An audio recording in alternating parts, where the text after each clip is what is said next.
Du coup, bienvenue à tous à ce webinaire co-animé avec Patch et Little Big Connection. Du coup, je me présente rapidement, je m'appelle Lucie, donc je suis community leader pour Little Big Connection. Je vous présenterai juste après qui on est, qu'est-ce qu'on fait. On fait ce webinaire avec donc Niels, fondateur de Patch. Si tu veux, je peux te laisser te présenter, Niels. Ouais, je m'appelle Nils Roland, je suis un des cofondateurs de Patch, je m'occupe de la communauté, moi aussi en l'occurrence, et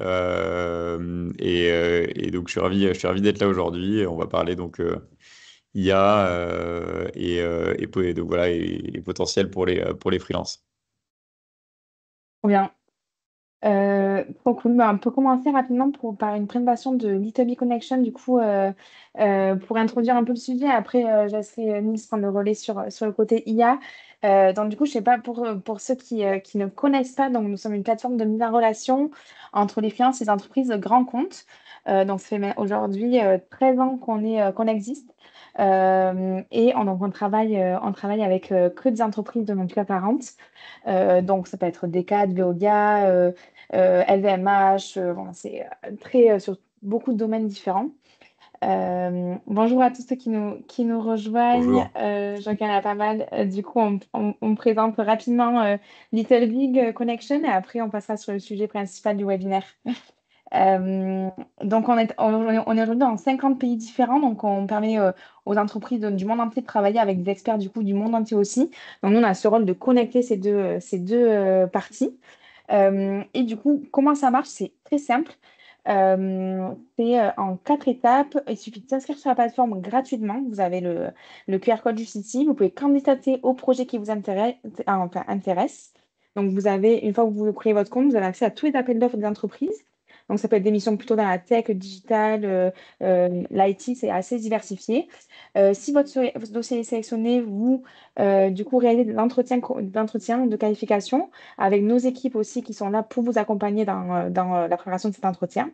Et ensuite, vous démarrez l'aventure Italy Connection et vous pouvez gérer toute la facturation et le côté administratif directement sur la plateforme. Donc, c'est vraiment un package tout en un, quoi. Donc là, c'est le côté vraiment pour trouver une mission, mais on est aussi une communauté d'experts.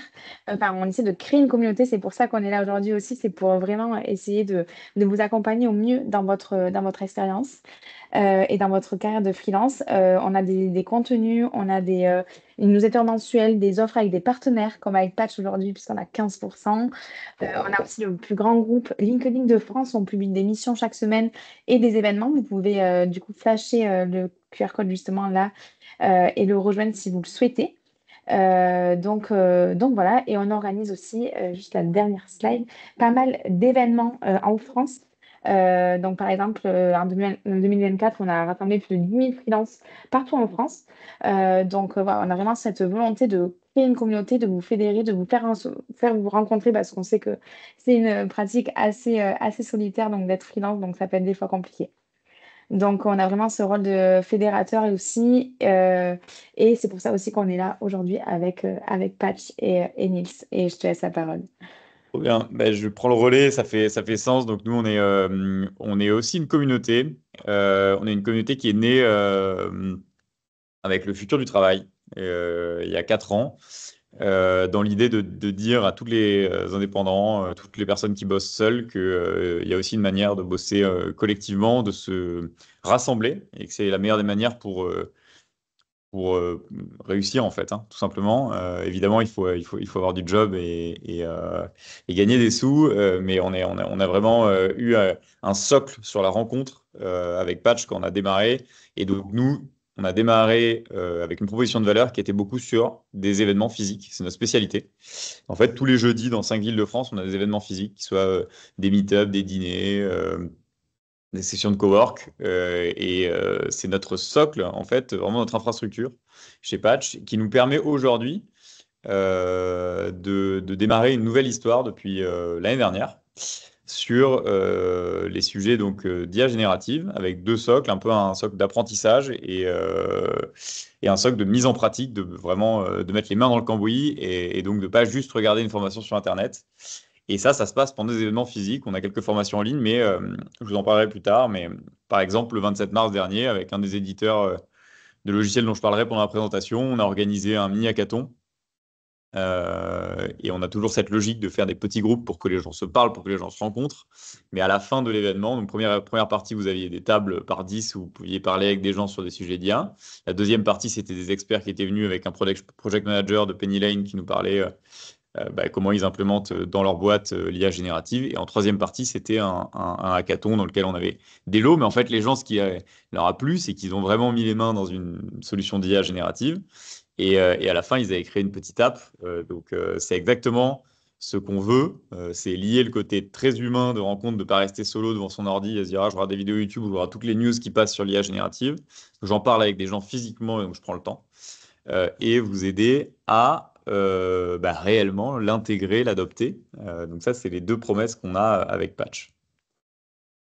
Pour aujourd'hui, voilà, après les promesses de Patch, mes promesses à moi, c'est vous donner quelques données sur l'IA et le freelancing aujourd'hui pour donner un peu la big picture. Deuxièmement, de vous donner des outils de base à intégrer. Je ne connais pas votre niveau, je vois qu'il y a quand même des gens qui sont arrivés avec des note-takers d'IA, donc il y a quand même des gens qui utilisent l'IA, on va voir après. Et enfin, vous donner un peu une idée pour adapter votre stratégie à l'ère de l'IA aujourd'hui. Voilà rapidement. On aura un moment d'échange évidemment, donc n'hésitez pas, mais si vous voulez intervenir pendant la présentation en questions-réponses, soit on le fera au fil de l'eau, soit on le fera à la fin.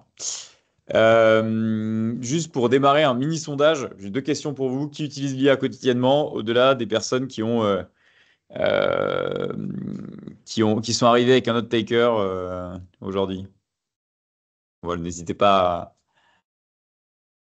à répondre dans le chat.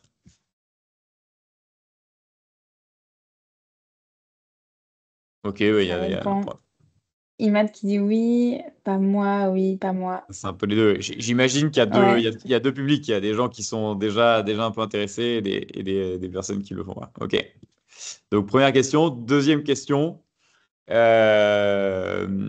Qui pense dans cette salle, dans cette visio, que votre activité va être transformée par l'IA?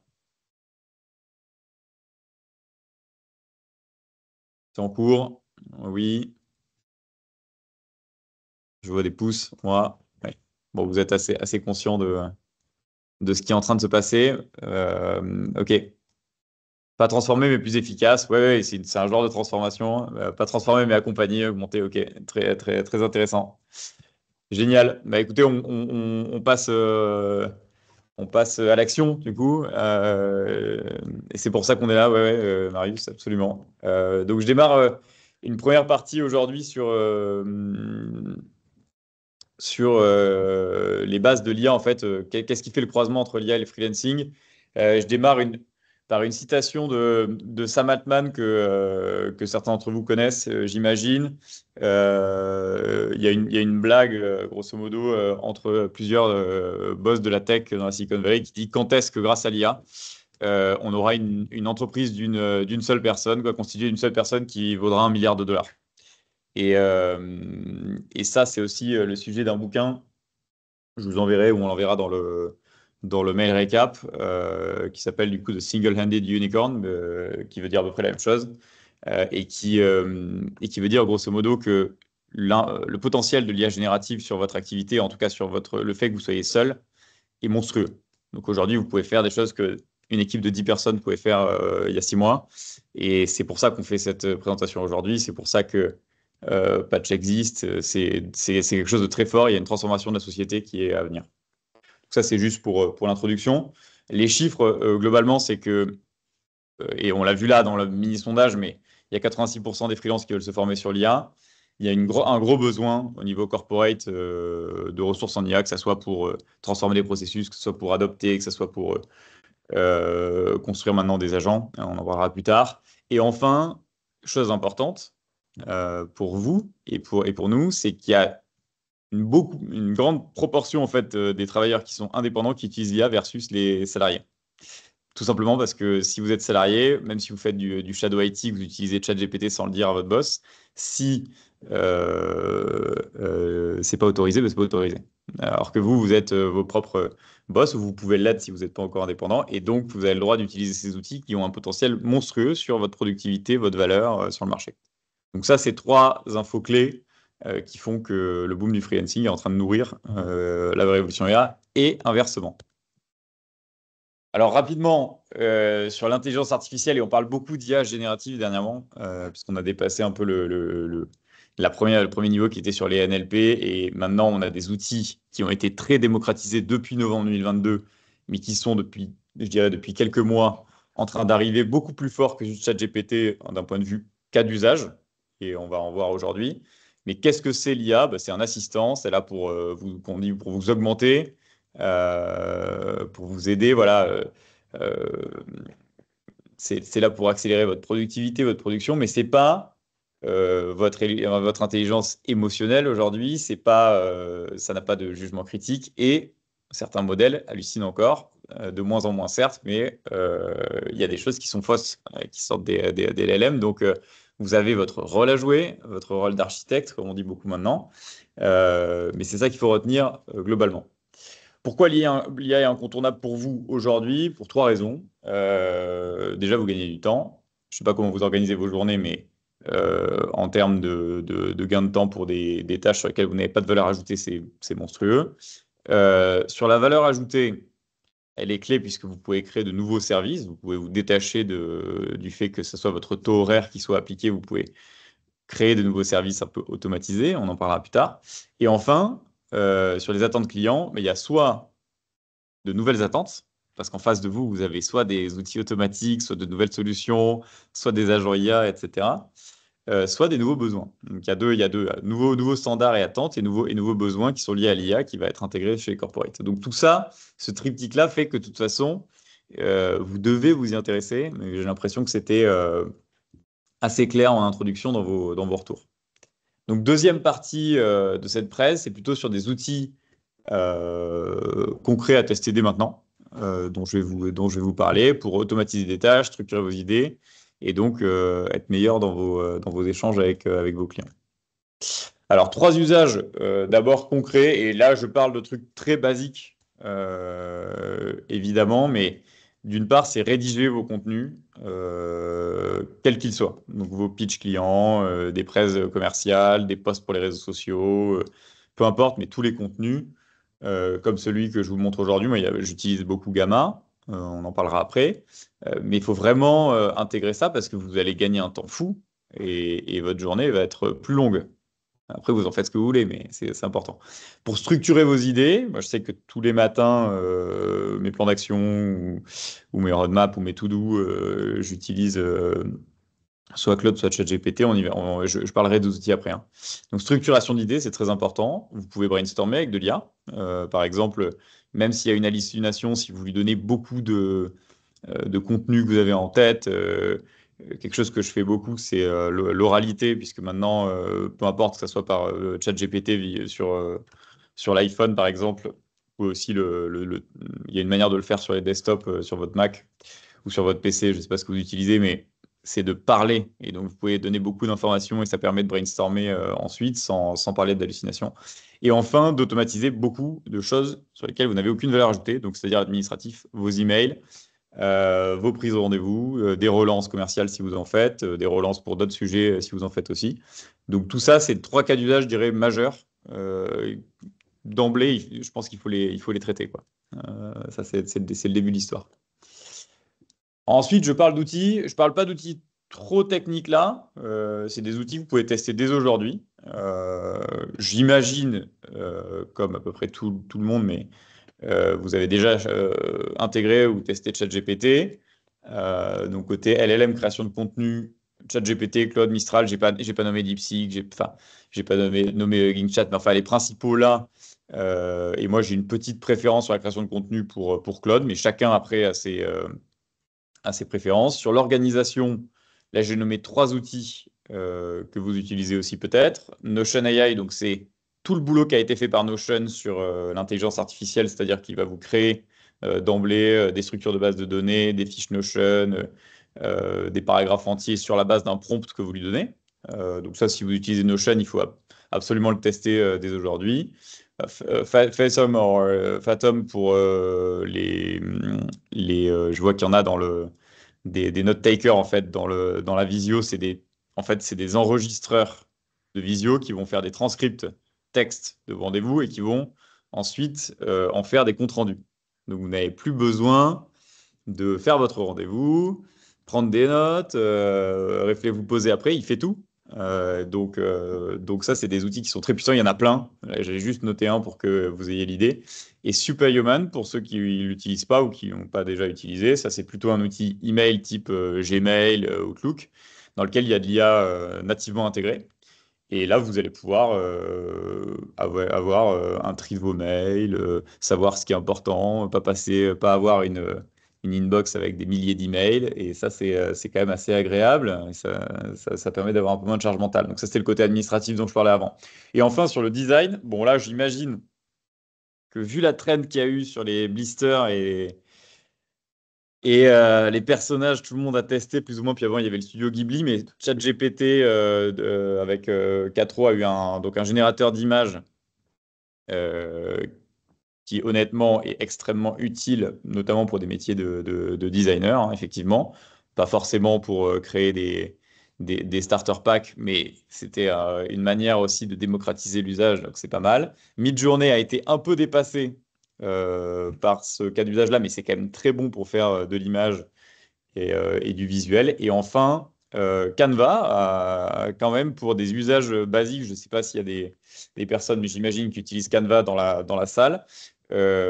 Toute la partie IA de Canva est très bien faite, solide. Vous générez des images sur certains, je sais, pour vos newsletters, pour ceux qui créent du contenu. Il y a quand même une belle brique IA dans Canva qui permet aussi sur un usage débutant de le faire, je dirais, sans aller se perdre voilà, dans les méandres de Midjourney ou de ChatGPT. Donc c'est selon les niveaux, on pourra en parler à la fin, une bonne option déjà pour démarrer. Sachant qu'effectivement, l'IA, elle a été intégrée à énormément d'outils qu'on utilise déjà, hein. Ce n'est pas que des outils nouveaux, c'est aussi des outils comme donc Notion ou Canva qui ont évolué dans les derniers mois, hein. Et puis Canva, ils ont annoncé encore la semaine dernière d'énormes nouveautés. Tout le monde est en train d'évoluer, comme nous, comme les indépendants, comme l'économie en général est en train d'évoluer en ce moment au fil des semaines, hein. Après, sur une version un tout petit peu plus futuriste, je ne connais pas vos niveaux, donc je vous donne quelques autres options importantes, outils à tester pour le futur. Donc, j'ai remis ici GPT-4o. Ils ont sorti hier des nouveaux modèles OpenAI, donc vous pourrez aller voir, mais là, c'est pour des gens qui sont un peu plus aboutis dans leur démarche. AgeN, ça, c'est des avatars, donc c'est demain, il faut s'imaginer que à la fois pour de la création de contenu, AgeN et Arcades et Argile en France, bon, c'est des boîtes qui vont permettre de créer de la vidéo sur la base de soit votre tête, que vous avez pris en photo, que vous avez capté en vidéo, et sur la base d'un texte que vous avez donné dans le futur, bah, vous recréez une vidéo. Au départ, Agen, vous verrez si vous utilisez, parce que c'est le truc le plus grand public que je connaisse, et que vous captez votre tête que vous prenez en photo et que vous testez une vidéo, c'est très facile à prendre, mais du coup, c'est assez statique comme logiciel, versus Arcades et surtout Argile, qui est une boîte française, vous verrez, sont en train de faire des trucs très mouvants avec des avatars créés de manière complètement artificielle, mais qui ont l'air vraiment réels et qui bougent dans l'espace. Donc c'est assez impressionnant ce qui est en train d'être fait. Ça peut donner demain du contenu, je dirais des podcasts, des vidéos YouTube qui sont créés par ces logiciels-là et qui vous évitent. Moi, je sais que je crée un podcast, ça prend quand même du temps et de la logistique. Donc ça peut être pour le contenu très intéressant. Sur les orchestrateurs, je peux ça orchestrateur, mais enfin des personnes qui vont vous permettre de faire le lien entre un LLM qui peut être parfois trop technique pour des gens qui ne sont pas devs ou qui n'ont pas envie de s'intéresser à ça, et des outils métiers. Donc Dust, j'ai pas mis le logo, mais c'est une boîte aussi française, va faire le lien entre votre BDD Notion, votre Drive, et en sortie, va vous permettre de gérer, pareil, de la création de documents, de l'automatisation de process, et vous pouvez sélectionner le modèle que vous voulez utiliser. Vous êtes habitué à utiliser OpenAI, ChatGPT, vous êtes habitué à utiliser Mistral, vous pouvez sélectionner. Et vous n'avez pas besoin d'avoir un compte de tout, vous avez un compte Dust et eux vont venir vous aider à faire le lien entre votre quotidien, vos outils métiers et les LLM. Donc ça, je trouve ça vraiment important. Et troisième point, ça c'est quelque chose qui est dans la lignée de Dust et qui est très intéressant dans l'écosystème des indépendants. Les agents, on est tous un peu des agents humains pour. Oui, il faut un budget important pour avoir ces outils, on en parlera après. Alors, Dust est une bonne manière de faire un espèce de mix, on en parlera après, puisque c'est pas si cher et vous avez accès à plein de trucs différents. Après, chacun a ses niveaux, chacun dépense ce qu'il veut chaque mois, mais je vous donne un peu une liste. Je finis juste sur les agents IA. On est tous un peu agents humains intermédiaires entre une boîte et un besoin. Voilà, il y a des agents partout. Et avec l'IA générative arrivent des agents, finalement des opérateurs qui vont faire des tâches à notre place et donc remplacer parfois une équipe, encore une fois sans intelligence émotionnelle, etc. Mais c'est très intéressant.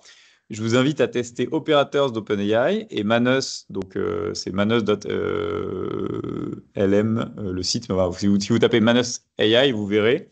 Ça va être vraiment des logiciels qui vont ouvrir un ordinateur à côté de vous, pour Manus, pour briefer rapidement, vont ouvrir un ordinateur à côté de vous, réaliser des tâches à la place d'un humain qui le ferait réellement sur un ordi. C'est-à-dire qu'il va créer une to-do, vous allez lui dire, voilà, est-ce que je pourrais avoir une étude de marché sur les climatiseurs en France depuis 2010. Alors, il y a une manière de le faire, c'est de contacter une agence ou un cabinet de conseil qui va le faire pour vous. Vous facturez. Bah là, avec un Manos, vous allez pouvoir le faire vous-même et il va aller screener, par exemple, tous les sites Internet en cliquant sur les sites, etc., en autonomie pendant 1 heure, par exemple. Et après, il va vous rendre un livrable avec un PDF, toutes les données, etc. Et ça peut être ça, c'est valable pour un PDF sur une étude de marché, et c'est valable pour le clone d'une application métier, c'est valable pour tous les cas d'usage, et c'est un agent assez transverse. Donc ça, c'est intéressant. C'est un peu plus technique, c'est un peu plus poussé, c'est encore des bêtas, donc il y a des choses qui vont être améliorées sur ces outils, mais c'est bien de le connaître et c'est bien de comprendre que ça existe par rapport à vous. Et du coup, juste nous, par rapport, Oui, on a un petit commentaire de Imad qui parle du budget du coup associé. oui, Est-ce que c'est au niveau du coût, oui. quel est le coût? Est-ce que c'est important? Est-ce qu'il y a des... Alors, le coût de Dust, je crois que c'est une quarantaine d'euros par mois, par exemple, dont je parlais. Dust, c'est pas mal. Encore une fois, pour des gens qui vont démarrer, si vous démarrez de zéro, j'ai mis les outils avant, plutôt Notion, Canva, commencez à comprendre qu'avec du texte, en gros, vous donnez du texte et ça vous donne des outputs images, par exemple, ou de la création visuelle, c'est intéressant. Quand vous allez avoir commencé à automatiser des process pour vous, je trouve que Dust, pour un début, est bien, parce que vous n'avez pas besoin de multiplier les abonnements. Et après, si vous allez un peu plus loin, donc Operators OpenAI, c'est l'abonnement qui coûte 200 $ par mois, donc ça c'est plus cher. Manos, c'est un peu plus cher, mais c'est entre 40 et 150 ou 200 $ par mois, avec un accès bêta. Donc voilà, mais je trouve que c'est comme toujours, si vos besoins sont, Hmm. vous êtes sur le début, il ne faut pas aller dépenser 800 $ par mois en outils IA. C'est pas du tout ce que je dis, hein. Il faut trouver son bon outil. Et je vous donne quelques idées. Pour des gens qui sont un peu plus experts du sujet, pas encore, pas forcément des devs, hein, mais qui ont un peu avancé dans le sujet, je trouve qu'un trio gagnant, c'est d'avoir son LLM, donc son modèle préféré. Vous pouvez changer après, encore une fois, un peu à la manière de Dust, un orchestrateur ou quelque chose qui permet d'automatiser en piochant dans les LLM, en appelant les LLM comme donc ChatGPT, c'est une interface des API d'OpenAI qui permettent de traiter de l'information et d'en ressortir de nouvelles. Donc, si vous utilisez peut-être Zapier ou Make, tous les logiciels d'automatisation ne permettent pas d'intégrer les LLM. Donc, j'ai mis ici N8N, c'est le cas. Vous pouvez appeler un LLM depuis N8N. Et enfin, sur toute la partie front, je parle beaucoup de front, donc création de landing page, création de votre site internet, quel qu'il soit. On avait du no-code avec Webflow, par exemple, ou WordPress dans le passé qui est assez récent, hein, mais il y a des wrappers d'IA qui sont en train d'arriver, qui s'appellent donc par exemple Lovable, Bolt, vous en avez d'autres, hein. Si vous êtes très technique, il y a Cursor, il y a Windsurf pour des intermédiaires, mais vous pourrez regarder Lovable et Bolt, c'est absolument bluffant ce qu'ils font. Vous donnez, voilà, je veux faire un site internet pour tel usage, pour un salon de toilettage de chien, demandez-lui et vous verrez ce qui vous sort. en quelques secondes, minutes. Et c'est le triptyque, là, aujourd'hui, de quelqu'un qui veut exceller sur l'IA, pour moi, c'est ça. C'est un LLM ou, de son choix, un orchestrateur et un outil de code IA. Troisième partie de ce talk, plutôt sur votre stratégie en tant qu'indépendant, comprendre un peu ce que ça veut dire, ce que ça va vouloir dire aussi dans le futur et comment vous devez vous positionner là-dessus. Alors, ce que ça veut dire, l'IA pour moi, c'est que vous allez créer de la valeur autrement. Déjà, en tant que, encore une fois, que personne solo, donc c'est pour ça qu'il va y avoir des solo business qui vont décoller et qui vont avoir une valeur énorme. C'est que vous pouvez automatiser beaucoup de choses. Normalement, la base de l'indépendance, c'est de facturer son temps à l'heure, au TJM, etc. Et là, il y a plein de choses qui vont pouvoir se passer sans que vous ayez à vendre votre temps, puisque vous allez le faire une fois et après, ce sera automatique. Donc, toute la partie contenu automatisé, ça, c'est quelque chose qui est très important. Deuxièmement, vous allez pouvoir sortir des produits. Ça peut être du contenu, ça peut être de la formation, ça peut être effectivement des e-books, etc. Et enfin, vous allez pouvoir mettre à l'échelle vos services, quels qu'ils soient, faire un audit. Par exemple, je parlais de codeur avant Lovable, etc. Sur Lovable, avant, vous étiez tout seul, vous n'êtes pas forcément de formation dev. Vous voulez créer un audit ou une formation ou un diagnostic auprès de votre client, bah, vous allez le faire développer par l'IA et vous vous retrouvez avec un nouveau service qui était finalement avant, qui n'était pas dans vos cordes, où ça vous aurait demandé un investissement énorme, vous ne l'auriez pas fait. Donc, pour moi, c'est les trois piliers du changement qui est en train ou qui est déjà là grâce à l'IA. C'est le changement ou l'addition de création de valeur que vous allez avoir. Deuxième chose importante, c'est bien vous vendre euh, à l'ère de l'IA. Et ça, pour moi, ça passe par trois choses. Je parlais avec un ami qui m'aide pas mal pour mon podcast. Lui, il fait beaucoup de consulting RH pour des grands groupes. Et un jour, il a une de ses clientes qui dit, ouais, voilà, mais là, j'ai pas, disons que son TJM était à 1000 euros et j'ai pas 1000 euros à donner pour cette mission. Je peux mettre 600 euros. Et il dit, il n'y a pas de problème. On peut faire 600 euros. Mais du coup, ce sera 60% mon travail et 40% le travail de ChatGPT. Un ChatGPT qui avait été personnalisé pour lui avec son savoir et tout. Mais c'est une super manière de montrer que bah, du coup, le reste du temps, il peut faire autre chose. Donc, il n'a pas perdu une cliente, il a adapté son offre. Par contre, il a été transparent. Donc, il a parlé de l'utilisation de l'IA. Faut pas prendre les gens pour des idiots. Tout le monde a l'IA dans les mains aujourd'hui, donc faut pas le cacher. Deuxièmement, ne pas hésiter à en faire une différenciation, parce que du coup, si vous devenez quelqu'un bah, vous avez beaucoup automatisé, vous avez utilisé des outils IA qui vont donc vous rendre meilleur, une meilleure version de vous-même, et du coup, il faut aussi le mettre en valeur. Il faut vraiment pas hésiter à faire ça. Et troisièmement, bah, expliquer à votre client ce que ça va apporter chez lui, soit que ça soit dans votre offre parce que vous allez implémenter de l'IA chez lui, soit parce que bah, les outputs que vous allez lui donner avec votre mission vont lui servir de manière, ça sera plus qualitatif que si c'était juste vous. Mais ça, il faut d'abord vous en convaincre, mais en tout cas, c'est quelque chose qu'il faut pouvoir faire pour le vendre bien et pour se vendre bien pendant l'IA. Donc pour cette partie-là, chose importante aussi, je ne sais pas ce que vous faites et on pourra en parler pendant les questions-réponses. Pour moi, ce qui est important, c'est de se faire un positionnement IA en tant qu'indépendant. Qu'est-ce que ça veut dire? Ça peut vouloir dire aller sur le format un peu plus des formations. Il y a beaucoup d'offres maintenant sur la partie demande d'adoption en interne chez les corporates. Donc, vous pouvez guider cette transformation-là. Vous pouvez aider sur la partie plutôt transformation des process en intégrant de l'IA dedans. Il y a beaucoup de demandes aussi, naturellement, puisque tout le monde avance en utilisant l'IA, donc les boîtes ont besoin d'adapter leurs process. Et enfin, ça c'est ce qu'on a vu un peu avec les logiciels un peu plus poussés, mais ces agents IA qui sont en train d'arriver pour le public, on peut créer des agents pour des entreprises et qui vont donc nécessiter d'avoir une expertise plutôt de dev, d'aller piocher dans les API des LLM, etc. Mais si c'est votre cas, bah, il faut créer un positionnement sur l'IA parce qu'il y a il y a plein de demandes, donc c'est quelque chose que je vous invite à faire. Maintenant que je vous ai perdu pendant une demi-heure, je vous dis un truc très simple, parce qu'il y a plein d'infos. Moi, je fais beaucoup de veille sur les outils IA et là, j'ai essayé de garder, franchement, j'ai mesuré dans le contenu ce que j'ai mis. Je vous donne un conseil, en fait, c'est de vous prendre des mini-sprints. Vous prenez un outil. Donc là, par exemple, je sais pas, on a parlé de Lovable ou de Manos. Enfin, celui qui vous plaît, il y a énormément de choses qui sortent. Mais vous prenez un outil, vous prenez un usage chez vous, quelque chose que vous faites, et vous mettez une semaine à fond dessus, sur votre temps libre, à côté de votre mission, pour comprendre vraiment, en essayant, en mettant en pratique, vous faites des tests réels sur des choses qui vont vous apporter de la valeur et vous ne vous dispersez pas parce qu'effectivement, il y a énormément d'outils.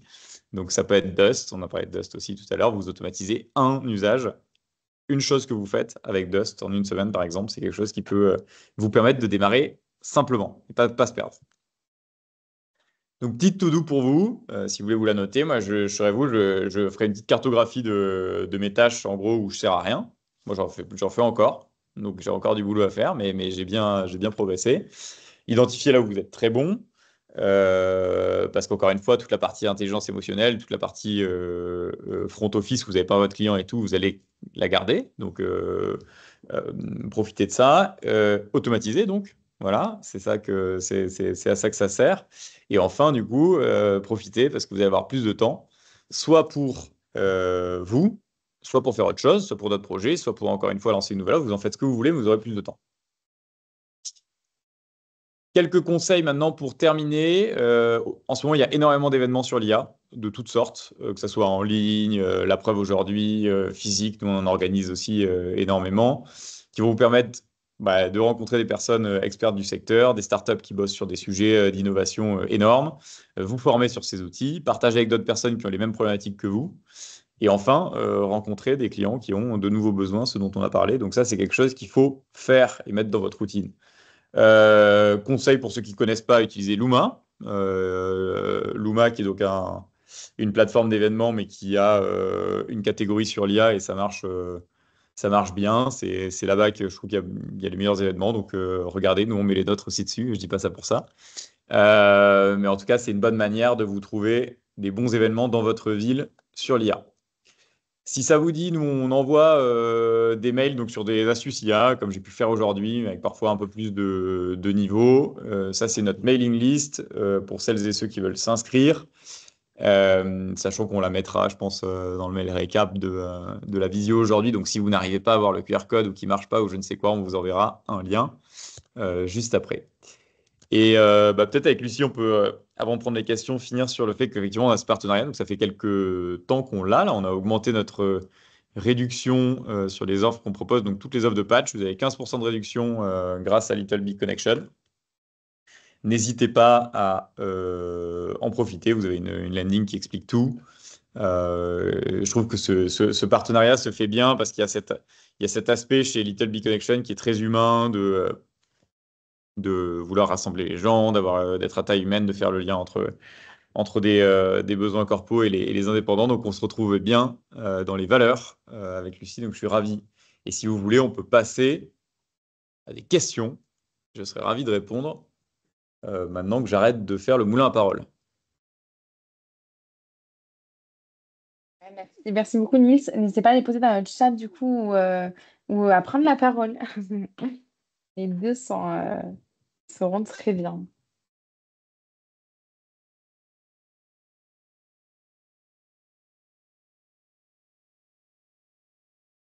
Apparemment, tu as été très, très clair, du coup. N'hésitez pas, hein, si vous avez peu importe la question, il n'y a pas de mauvaise question, profitez-en. Canva vs Gamma pour les présentations. Très bonne question. Je m'en sers pas pour les mêmes choses, honnêtement. Gamma, je trouve que c'est très cool. Je ne sais pas ce que vous utilisez après pour exporter en G-Slide ou en PPT. Pour l'instant, c'est ce que j'ai trouvé de meilleur. Canva est très bon dans les visuels, la créa visuelle. Donc, tout dépend, je pense, de vos habitudes, de vos attentes et des outils que vous utilisez en sortie. Mais moi, je trouve que sur Gamma, faire un prompt, sortir une presse qui va sortir ensuite sur G-Slide et pouvoir l'adapter, c'est très pratique. Canva, on est sur un outil qui est pas cher, qui, quand on a l'habitude de faire des presses dessus, l'IA fait déjà bien le boulot sur Canva. Donc, c'est vraiment en fonction de vos attentes et de vos habitudes. Parce que Gamma est un peu plus cher quand même. C'est limité en termes de cartes générées. C'est pas Canva, au final, c'est illimité pour une dizaine d'euros. Donc, chacun a ses avantages et ses inconvénients.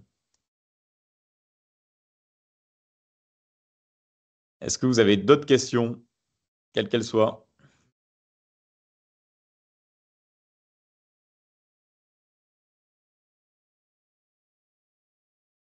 Pas de questions? Ouais, après, on enverra du coup un mail avec le lien enfin, du coup, le replay disponible et le lien de notre offre pour profiter du coup des 15% et de l'expérience patch juste dans la semaine en post-event, quoi. Donc, si jamais, Trop vous bien. pourrez nous contacter en post-event, quoi. Bon, bah, génial. Ah, Ah, on a est-ce une qu'il y autre. a des IA par secteur d'activité, IT, projet, finance, etc. Bah, oui, alors déjà, ça serait. Là, je pense qu'on pourrait faire à chaque fois, je pense, 1 heure par secteur d'activité. En fait, ce qui se passe, c'est que dans tous les domaines, IMAD, il y a ce qu'on appelle les wrappers, donc des gens qui appliquent toute la technologie des LLM à des métiers. Donc il y a énormément de trucs qui existent sur chaque métier. C'est bouillonnant ce qui est en train de se passer. Enfin, oui, il y a des trucs sur l'IT. Tous les outils IT ont intégré de l'IA dernièrement et c'était les premiers. Sur la gestion de projet, il y en a énormément. Il y a de tout. Donc on pourrait faire, je pense, une séance comme celle-ci sur chaque métier. Je pense que dans nos contenus aussi par mail, on mettra Ouais, c'est ça. clair. Petite demande de LLM. Qu'est-ce que ça veut dire? Ça veut dire, en gros, ça veut dire Large Language Model. Donc, ça veut dire en français, c'est un type de modèle d'intelligence artificielle. Et c'est un voilà, grand modèle, voilà. Alors, c'est des modèles d'IA génératifs, du coup. Mais voilà, la traduction littérale, quoi, c'est Large Language Model. Alors, Ouais, je t'as deux autres questions. Donc, une de la chose, y a-t-il des IA pour créer nos propres modèles de réseau de neurones? Y a-t-il des IA pour créer notre propre... Alors là, ça devient un peu technique pour moi, les réseaux de neurones, etc. Franchement, c'est pas ma spécialité, donc certainement. Moi, je suis plutôt sur une couche applicative, hein, honnêtement, donc je sais pas répondre à la question. Faudrait regarder, faudrait demander à ChatGPT, qui saura répondre certainement mieux que moi. Beaucoup d'infos et d'IA que je ne connais pas, merci. Je me suis ton conseil de démarrer simplement, je suis dans Lovable. Ouais, bah, trop bien. Amusez-vous bien sur Lovable, c'est vraiment marrant. Est-ce qu'il y a des IA orchestrateurs qui fonctionnent bien avec des outils CRM? Ouais, bah, typiquement, j'ai parlé de Dust, donc ça dépend après des outils CRM, encore une fois. Mais typiquement, N8N, Dust, avec deux versions différentes, Dust, ça va être plus facile. Je pense que c'est un peu plus facile que N8N. En fait, ça dépend des profils. Mais dans tous les cas, les deux permettent d'aller mettre, collecter, prendre de la data dans des CRM.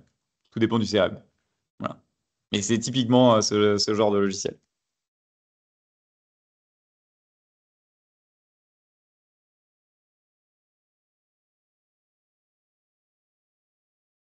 Ouais, top, je crois qu'on a fait le tour des On a fait le questions. tour? Ouais. Ouais. Merci beaucoup à toi, Nice, pour tout ce partage et à Avec tous ceux plaisir. qui sont présents pour avoir été là, du coup. Euh, très bonne journée et on se met à très vite. Ouais. Bonne journée à tous. Merci d'être venus. Et à bientôt.